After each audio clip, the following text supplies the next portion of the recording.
নমস্কার বন্ধুরা, শুভ দুপুর। আজ আবার রান্না নিয়ে চলে এলাম তোমাদের কাছে। তো দেখো, চিকেন ধুয়ে এনেছি, আর এদিকে পেঁয়াজ কেটে নিয়েছি, কাঁচামরিচ চিড়ে নিয়েছি, এদিকে আলু ভাজা হয়ে গেছে, ওটা দেখানো হয়নি।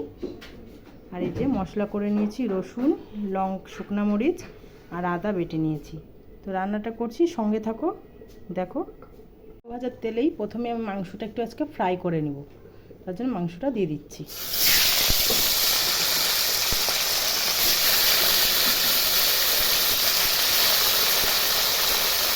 লবণ, হলুদ দিয়ে মাংসটাকে একটু ফ্রাই করে নেব।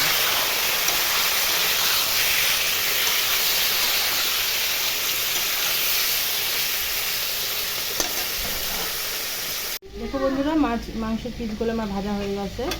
এখন ওই তেলে শুকনো লঙ্কা ফোড়ন দিচ্ছি, তেজপাতা,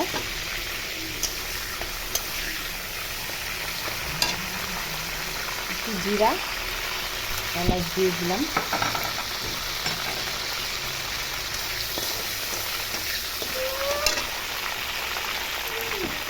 এখন পেঁয়াজগুলো দিয়ে দেবো, পেঁয়াজগুলো ভেজে নেব।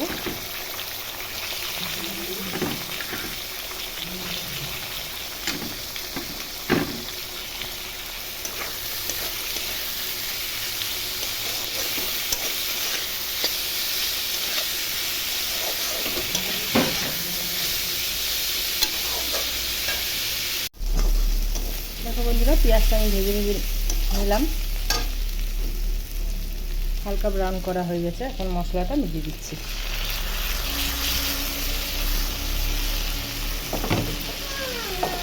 মশলার মধ্যে যতটুকু স্বাদ মতো নুন দিব, হলুদ দিয়ে দেবো,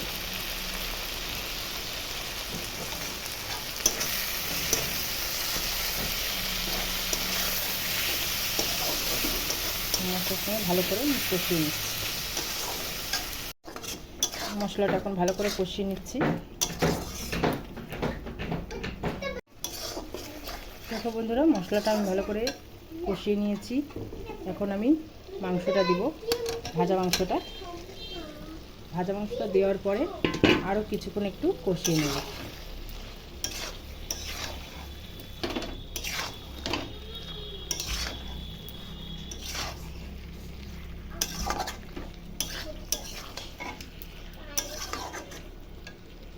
তো দেখো বন্ধুরা, আমার মাংসটা কষানো হয়ে গেছে ভালো করে। এখন গরম জল করে রেখেছি, এখন ঝোল দিয়ে দেবো।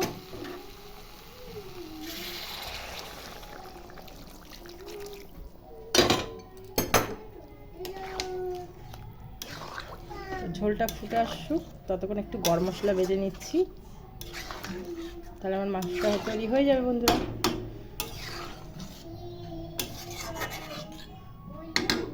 তো দেখো বন্ধুরা, মাংসটা তো হয়ে গেল।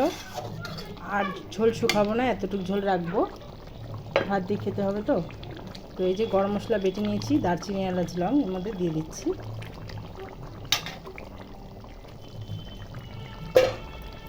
তো রান্নাটা কেমন লাগলো বন্ধুরা, তোমরা এইভাবে করে খাবে,